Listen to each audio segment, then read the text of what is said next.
Welcome to the Hot Seat Interview. I'm your host, Maggy Martinez. With us today is Otha Thornton, candidate for Georgia State School Superintendent. Education funding in Georgia is guided by Quality Basic Education, or better known as the QBE formula. This formula determines how the state resources are allocated to school based on student enrollment, special programs, and teachers' experience.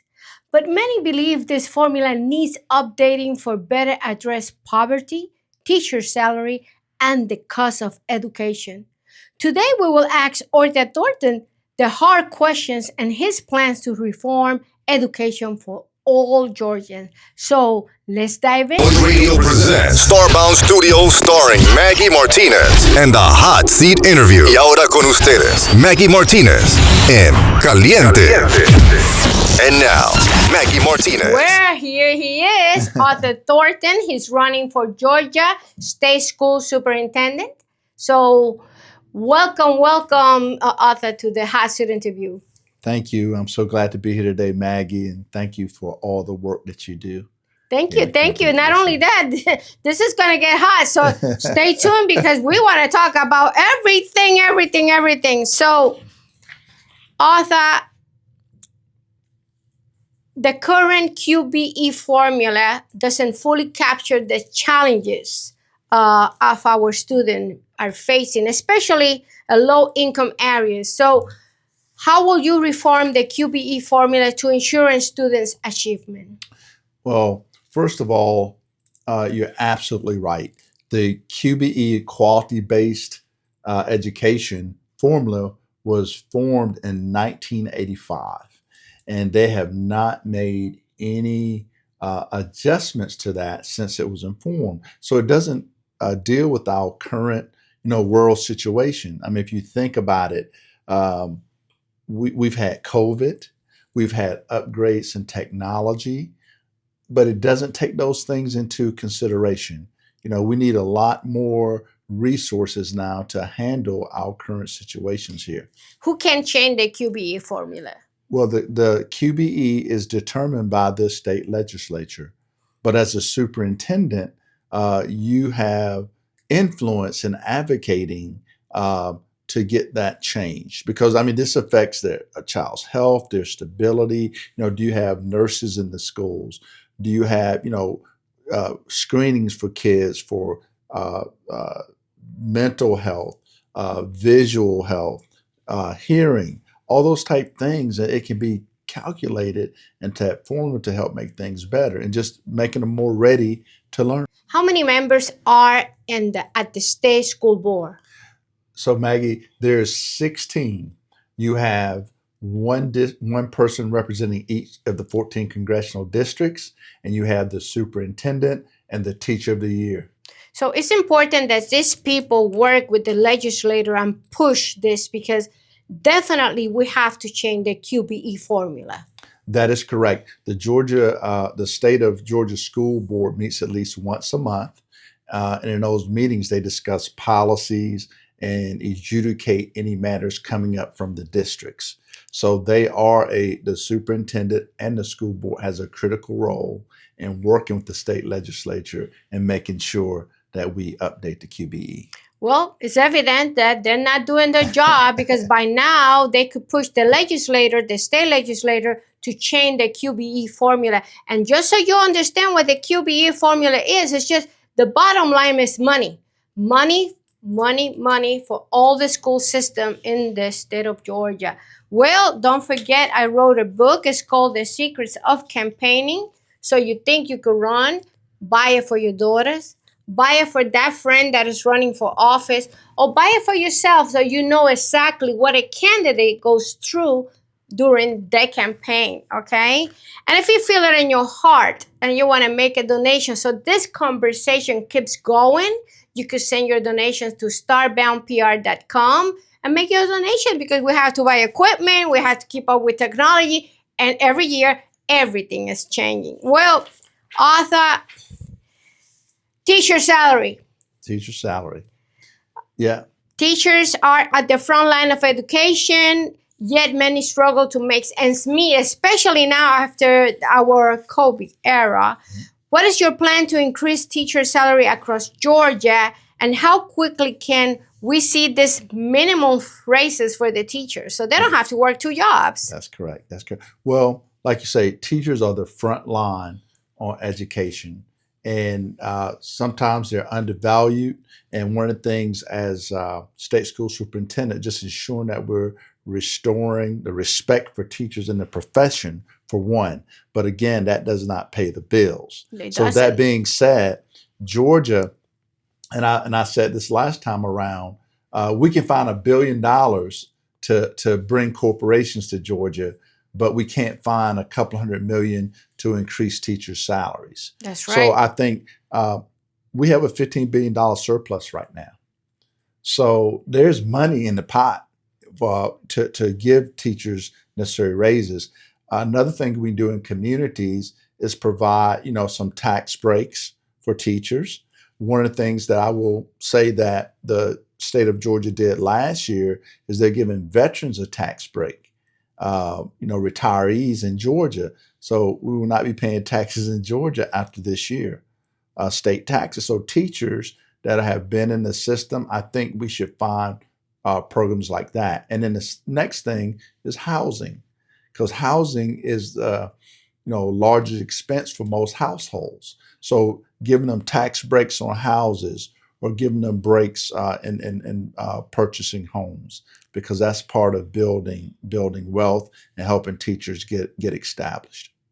Well, a lot of candidates has come to the show talking about giving a tax break to the teachers. I think if you cannot raise the salary, then let's do something about the taxes. Do you agree that teachers should not be paying taxes? Yes. Again, some type of tax breaks, or that's something we can look at, particularly for, I would say, teachers that have been in the system for, 5 years or more that are committed to it. Even with loan forgiveness, I believe in that too. If a teacher has worked in the system for 5 years, then the state can handle that, because a lot of teachers are coming out, not only teachers, but other professions are coming out of colleges with heavy debt loads. So that's one of the ways we can make things better for teachers also. Well, what is your stance on teachers' tax exception in terms of the overall tax code? Yes, that can be one of the professional fields, educators, because what a lot of people don't realize, in most communities, the education base, the school system is the largest employer. Okay. And in the state of Georgia, we're $15 billion just state monies towards education. So yes, we can do that, but again, we have to find other ways to make sure that again, we can budget it, and I think we can, based upon the economy in Georgia. Well, not all students aim for a traditional college path. What I do not agree is that we should always prepare students for college path regardless of their condition or regardless of their situation. Many want skills that lead directly to careers, but how will you expand vocational career focus on school? And that has been eliminated little by little, and I think it's completely wrong. Yes.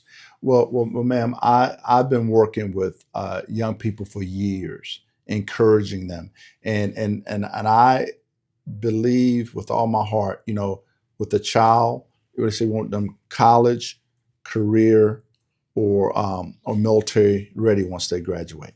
So with that being said, and that college includes technical schools. With that being said, I have a group of about 15 young folks that I mentor every month.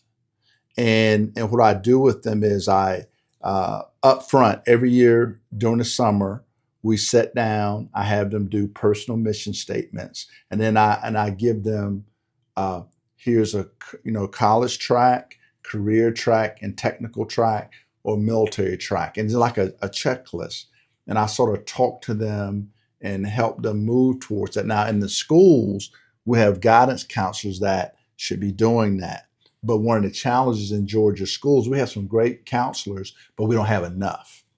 If you have one counselor per 400 kids, sometimes kids fall through the crack. That's right. So that's where, again, we should really encourage that. Like over the last couple of years, at least 8 young people that I've mentored, one of them said, "Hey, I want to start a business." So we sat down, we built a business plan, and he was already doing the business.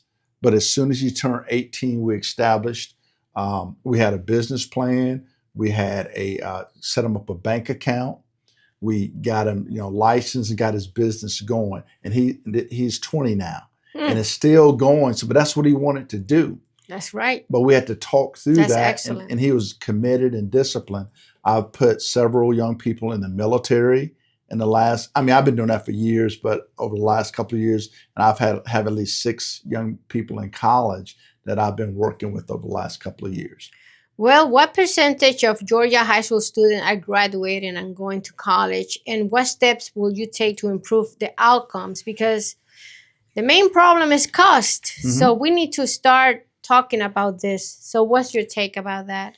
Okay, well, the graduation rate, I think, is somewhere around 84%. And we can continue to try to improve that.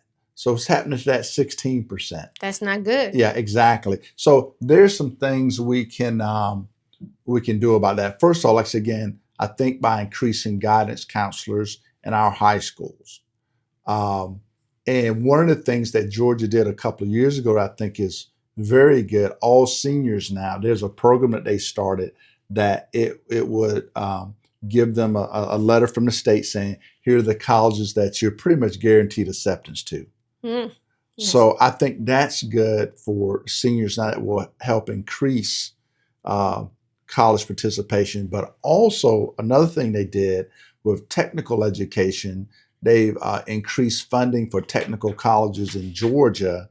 So if kids want to take that route, that was also available over the next decade based upon job projections and things that in the country. So, well, parents and taxpayers are feeling the strain for rising education costs. When I studied, a bachelor degree was only $12,000. Yes, ma'am. My master's degree only $7,000. Yes, ma'am. And my doctoral degree was not even 20, even though I didn't finish, but I started it. How will you address the high cost of K through 12 education while ensuring quality instruction for all students? And how can we help the parents in terms of tuition? Can we talk to other colleges to see if they could improve the cost of college? Well, again, the colleges and universities, just like our household incomes, when prices go up with us as individuals, it also happens in the colleges, i.e., power bills, operational costs. So they experience that too. And as far as the state is concerned, they try to do their best on that. But private colleges, they have more latitude in determining the cost of tuition. But I think as parents, the best things that we can do, and don't get me wrong, it can be a classist thing, so I don't want to sound this way, but just setting up, college investments accounts, if they can. Again, because everyone don't have that opportunity, or really looking real hard for scholarship opportunities. For example, a lot of people don't know this. Have you heard of the Bud McCall grant in Georgia? No, not that one. So check this out. So our young people that are in special education, if they take part in the Georgia Vocational Rehabilitation Agency program for a year, they're eligible for the Bud grant. Bud called grant. And that grant is about $18,000. Oh, you hear that? It's a lot of opportunities out there. 18 grants, that's excellent. And it pays for college. If they have an IEP or a 504, and they are accepted into a college. And actually, the University of Georgia, Georgia State are two of the programs that are connected to this grant, Bud McCall grant. And you can go to any school, just get accepted, and then put in the paperwork, and they're eligible. But a lot of people don't know about this. They don't know about it. But that's so money pay in attention. Georgia. Parents, we got some money there to help. That's Well, correct. some schools have plenty of resources, That is like in correct. the, let's say, 285 and inside. But out of the 285, the opportunity gaps are not there. How will you ensure funding is equitable across urban, suburban, and rural school in Georgia? Okay. So, first of all, to make sure that equitable funding, I think, is informing the superintendents and having a great, working very hard to have a great relationship with the superintendents and all of the school districts and rural districts, making sure they're having the information and helping them find resources. And sometimes that happens. Now, I have a wonderful opportunity to be able to work with superintendents around the state. So they talk to me about their needs, and again, just providing them resources. Let me give you an example. And I don't think anyone is doing this in Georgia right now, to my knowledge. But I remember when I was national PTA president, in one state, there was a problem with broadband. We know that's a problem here in rural Georgia. It does. So what this state did is they actually, or this particular district in the state, they put broadband equipment and devices on their bus, and they went and parked out in a central location in the rural community that provided Wi-Fi to the kids in that rural community. Excellent. So those are some great ideas that we could do to meet some of the needs that we have, but just getting those ideas and resources, and that's one of the major responsibilities, I believe, of the state school superintendent. What is the school district's challenges, and how can I find resources, to make it happen, to make their things better? Excellent. Well, Otha, we're talking about these organizations like Guide and the other one and the other one that represent the teachers, but in reality, it's not a union. What is your take about unions for teachers? Well, first of all, let me say a couple of things. I support the unions. I was endorsed by AFL-CIO last time, and this time I'm endorsed by the Georgia Federation of Teachers. They are parts of unions. They are unions, but it's a matter of the laws, how they're written in a lot of southern states. The Georgia Federation of Teachers are a subsidy or subordinate unit of the American Federation of Teachers, and the GAE falls under the National Educators Association. These are unions, and they work, but again, if you were to go to New York or other states, the unions are stronger in those states, but in Georgia, just based upon the law, it makes them more challenging. But I will tell you, we need to think about out of the box. We need to make all these changes.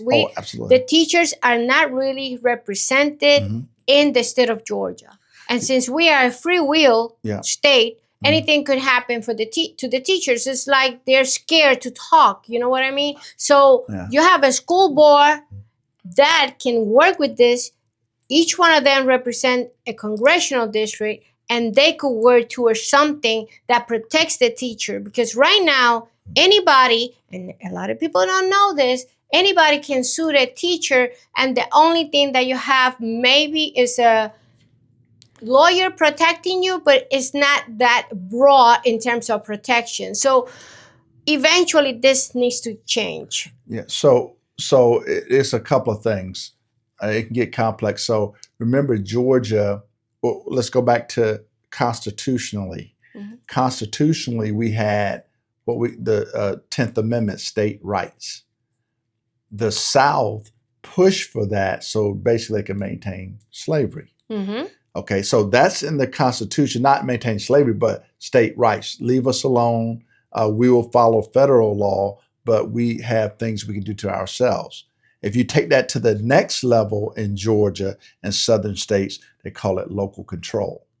So when you have a school system like Cobb I County, like the definition, local control. that is correct. Yeah, local control that doesn't really help the teachers. Yeah. So with local control, that's where the population, that community, elects the school board members, and there's usually the school boards select the superintendents. So that's where, depending upon that community, the rights of the teachers, and that's just by design. But like I said again, I can testify for at least Georgia Federation of Teachers. I have seen the president and their arbitrators go to fight for teachers when complaints and protect them, and they did a great job back in. As a matter of fact, I met them when we had the big Atlanta cheating scandal. Although the teachers were getting pressured, falsely accused in some cases. They fought. You're talking for them. about the standardized tests during that correct. period. Yeah, they fought for teachers, and they helped a lot resolve some of those matters. They didn't win all the battles, but they really went to battle for them. And again, every day I do know when they get complaints from school systems, they actually go out and fight for those teachers and provide cover where they can. Well, we're having a conversation with Otha Thornton. He's running for Georgia State Education Department, just so you know. Mm-hmm. And certainly a lot of changes needs to be done. Yes. A lot of changes. We are like 25 years back. I don't know why we haven't really worked with the educational system. But on top of that, Otha, we have Secretary of Education that with Trump, they decided to eliminate at the federal level, the Department of Education. What do you think about that? Okay, so that's really a deep issue. So yes. If you remember, President Jimmy Carter was the one that got the Department of Education stood up in 1979. Before that was the Bureau of Education. But he made it a recognized department because he thought it was so important to make sure things were standardized across the country. And a lot of people say, we don't want DC telling us what we're going to teach. Well, the intent was to make sure that if a kid is learning algebra in 6th grade in California, they're learning it in Georgia too, to make sure that we were competitive. That was a big blow. They cut the Department of Education. I've worked with 3 secretaries of education as a national level. Lamar Alexander, when he was a senator on the Every Student Succeeds Act. I worked with Arnie Duncan and also John King. Now, with that being said, but not only that, you work with President Obama. That is A correct. lot of people don't know a lot about Otha. You really need to dig deep. Yeah. Yes. But with that being said, they cut the department in half. They put someone in the seat. The first person was Betsy DeVos. And then this time around, Linda, I forget her last name, she basically... McLean, something like that. Yeah, McMahon. Mm-hmm. She basically she went through private schools, no real experience with public schools, but they put her in, and as stated, to shut the department down. So here's what they did. Number one, they cut the Department of Civil Rights. Now, let me tell you how that's significant to Georgia. So if there was a civil rights issue at a local school district in Georgia, and it went up through the process to the Georgia Department of Education, the school board, and they didn't do anything about it, it could be appealed at federal level, and then they would overturn if they were violating civil rights. So that department is pretty much gone now. So things happen at the state level. So it reduces the civil rights and within our state school systems. Why in the world we put a person that has no experience in education, have never been an educator, doesn't have the educational background to have the knowledge necessary to work with education. And on top of that, President Trump, with her advice, signed an executive order that you could hit the kids in the classroom. Yes. This is unheard. This is something that should never happen, but it did happen. So what is your take about this lack of experience with as a secretary at the federal level, Secretary of Education? Well, that's the intent. Again, to push power back down to the states. Remember in the beginning of the interview, we talked about state rights. Mm-hmm. So basically, you're giving the states, and particularly the southern states that have problems with civil rights, more opportunities to violate those things. Because what we discovered back in 2014 timeframe, they did a big study, and they found out that children of color were more disproportionately punished in school systems. So if you take that away, at federal level and just push it back down to the states, then I think you'll see an increase of that going up. Not only that, we're going to get a lot of lawsuits because as teacher, we're not here to discipline. We are here to educate. It's a big difference. Yes. If something happens with the child, it's the parent that needs to take care of that, not the teacher, not the system. Yep. Okay? So it's important that. Maggie, I have some interesting, I'm sorry for interrupting. Yes. I have some I think is very important. I'm actually working with the Georgia Federation of Teachers, and we've been talking to legislators over the last year about bringing forth a Parent Accountability Act.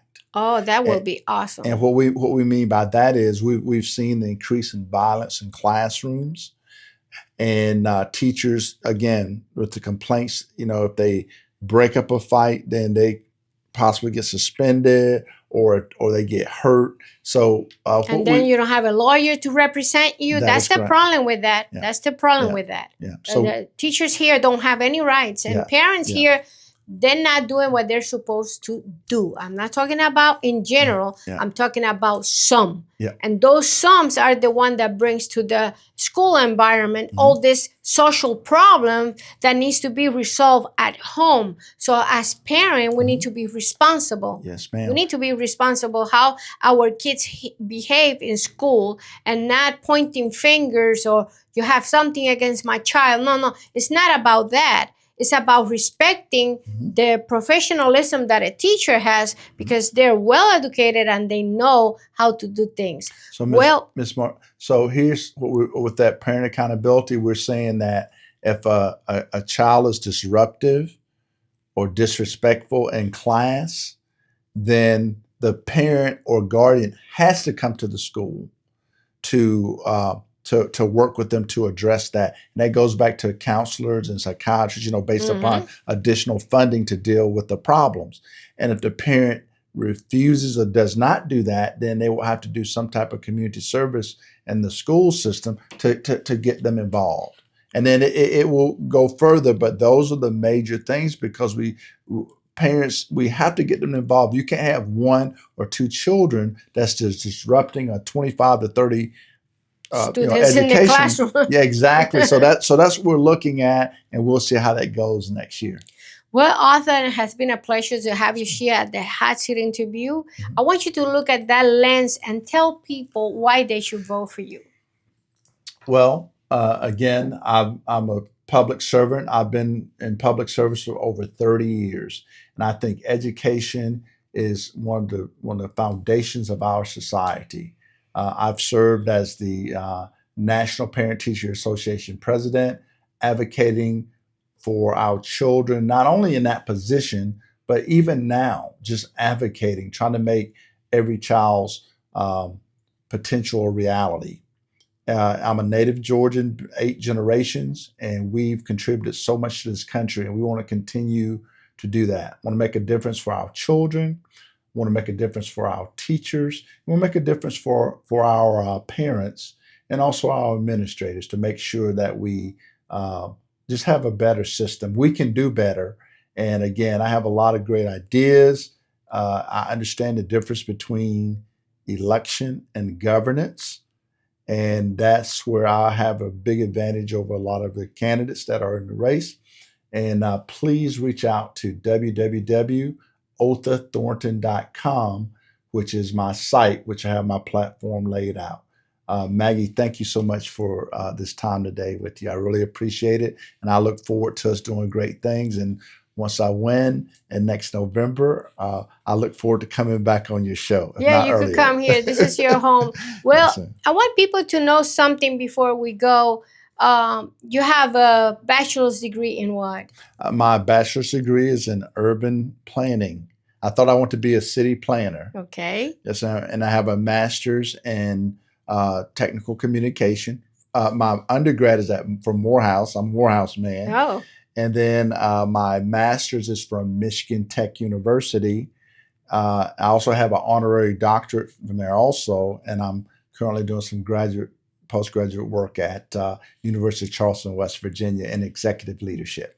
and I got a gossip. Somebody told me he's working in his doctoral degree, so we'll see about that one. So we bring the best of the best in candidates to the hot seat interview. This is the platform where Democrats can come and bring to the table the conversation is needed for you and your family and to improve the quality of life of all citizens in the state of Georgia. Well, thank you for coming, Otha. Thank you, Maggie. Appreciate you. Bye-bye. This is Maggie, the hot seat interview. Until next time.